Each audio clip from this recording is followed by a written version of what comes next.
歡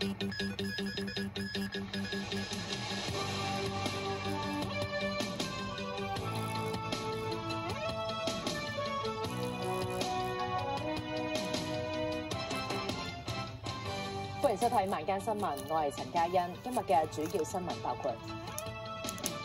瑪嘉烈醫院擴建工程分判商提交嘅儀器校正證明書懷疑係偽造，醫管局報警處理；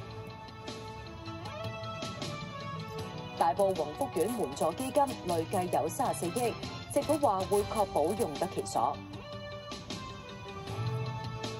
一個男人喺青衣自然徑遠足之後感染肌孔肯亞熱，自然徑而家暫停開放進行滅蚊。粵車南下計劃第一批月底可以入本港市區，有粵車嘅車主去到指定中心嗰度驗車。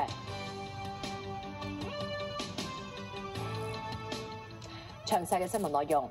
醫管局發現瑪嘉烈醫院麗景大樓擴建工程一個分判商提交嘅儀器校正證明書有問題，懷疑係偽造，已經報警處理。